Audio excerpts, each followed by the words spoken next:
Quand vous faites face à une menace, vous cherchez l'outil parfait pour vous défendre.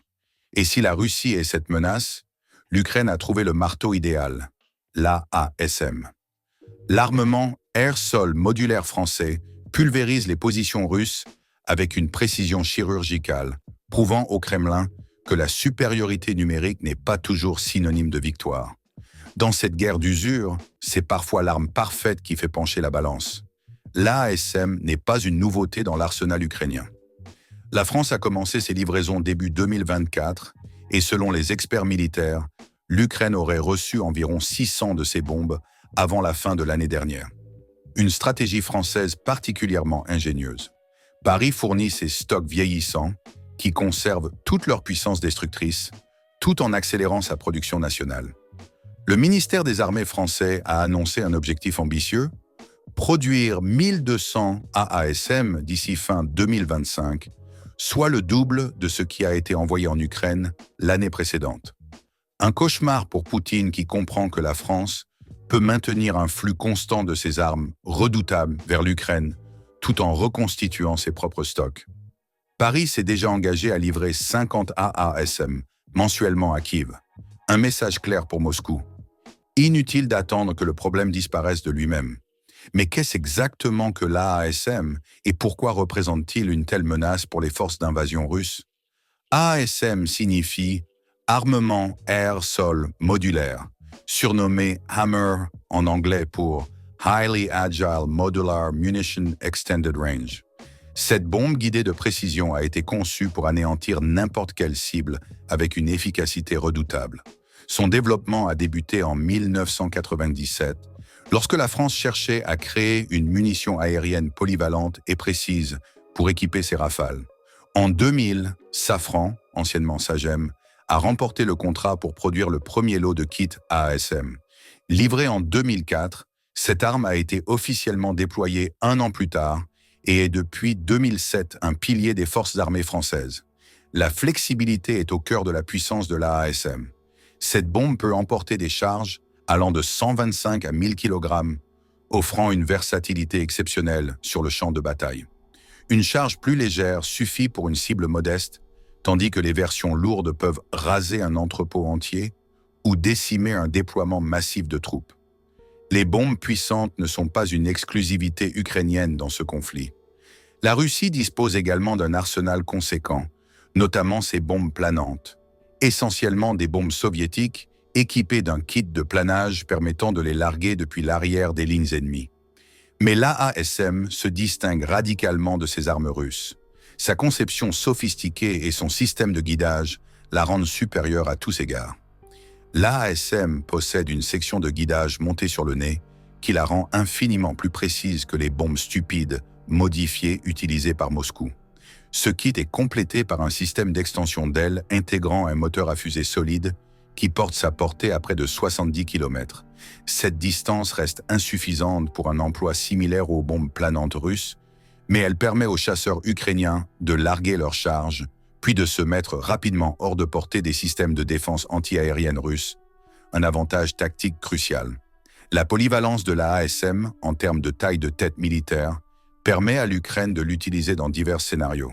Frappe de précision contre des installations fixes ou engagement d'actifs mobiles.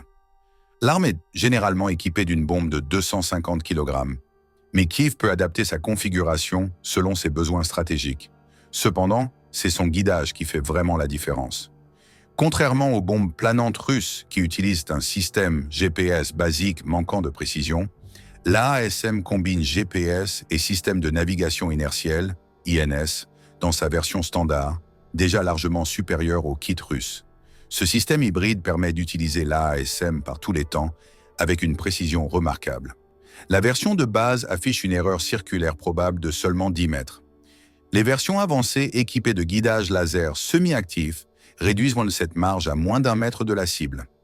Résultat, là où la Russie doit utiliser plusieurs bombes planantes pour espérer toucher un objectif précis, l'Ukraine peut déployer 1 ou 2 AASM pour causer des dégâts équivalents.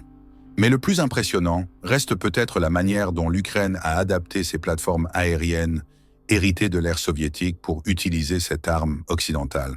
L'innovation la plus audacieuse concerne la modification des Su-25 ukrainiens pour tirer l'AASM, une prouesse technique qui semblait impossible. Le Su-25, avion d'attaque au sol soviétique, introduit en 1981, n'était pas conçu comme une plateforme offensive majeure. Pourtant, l'Ukraine a transformé cet appareil vieillissant en menace redoutable. Fin 2024, des photos ont révélé des Su-25 ukrainiens modifiés avec la même configuration de pylônes que celle observée sur les MiG-29. Ces pylônes permettent d'emporter diverses bombes, dont l'AASM française.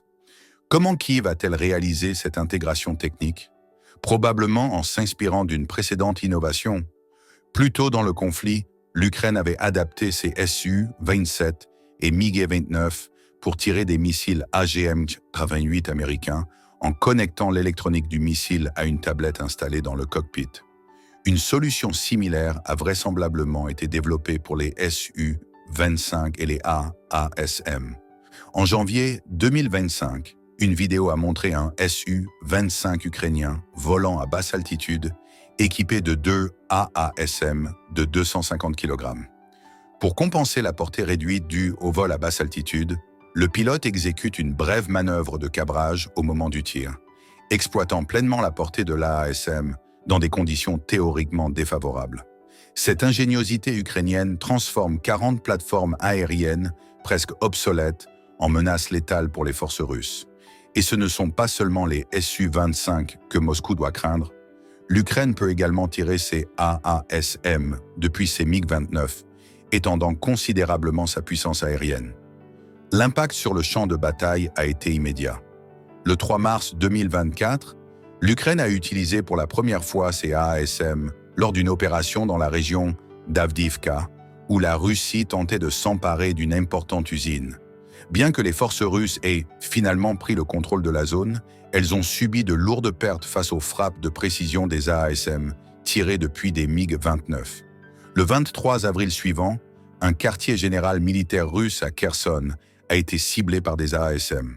Les images de la frappe montrent des militaires russes entrant dans un bâtiment de 2 étages, puis l'édifice pulvérisé quelques instants plus tard par une paire d'AASM, ne laissant aucune chance aux occupants. Ces frappes illustrent la différence fondamentale entre l'ASM française et les bombes planantes russes. L'Ukraine peut frapper précisément n'importe quelle cible avec une efficacité dévastatrice. L'arsenal continue de s'améliorer. Fin 2024, Safran a achevé le développement d'une nouvelle variante de l'AASM compatible avec des bombes Mk84 et Blu 109, offrant encore plus de puissance explosive aux frappes ukrainiennes et permettant de neutraliser des structures blindées ou des concentrations massives de troupes. Quelles implications pour l'avenir du conflit? L'utilisation croissante de l'AASM crée des poches de domination aérienne ukrainienne, forçant Moscou à repenser chaque mouvement tactique. Bien que l'Ukraine ne puisse pas encore systématiquement déployer ses bombes françaises dans chaque confrontation majeure, leur stock grandissant signifie que les forces russes ne peuvent jamais se sentir totalement en sécurité, même dans les territoires occupés. Cette incertitude pousse la Russie à l'hésitation, là où elle comptait auparavant sur sa supériorité numérique pour maintenir une pression constante. La simple menace des AASM offre un temps précieux aux défenseurs ukrainiens pour se regrouper ou contre-attaquer. L'avantage de la portée est crucial. Les avions soviétiques, utilisés par l'Ukraine, devaient autrefois survoler quasiment leurs cibles avant de larguer leurs bombes peu précises. Désormais équipés d'AASM, ils peuvent la frapper avec précision tout en restant hors de portée des défenses anti-aériennes russes. L'équation est simple. Chaque Su-25 ou MiG-29 modernisé devient un cauchemar pour les commandants russes. Chaque opération doit maintenant tenir compte d'avions ukrainiens invisibles, prêts à frapper avec précision depuis une distance de sécurité. Et ce n'est que le début. Les mirages promis par la France et arrivés en février sont nativement compatibles avec l'AASM. Quant aux F-16 américains, dont l'Ukraine devrait recevoir plus de 60 exemplaires en 2025, ils pourraient également être adaptés pour utiliser ces bombes françaises. Pour Poutine, mais le message est clair. La puissance aérienne ukrainienne se renforce jour après jour grâce à cette arme française redoutable. La question qui le hante désormais est simple. Comment la Russie peut-elle s'adapter face à un adversaire prêt à abattre le marteau français à tout moment?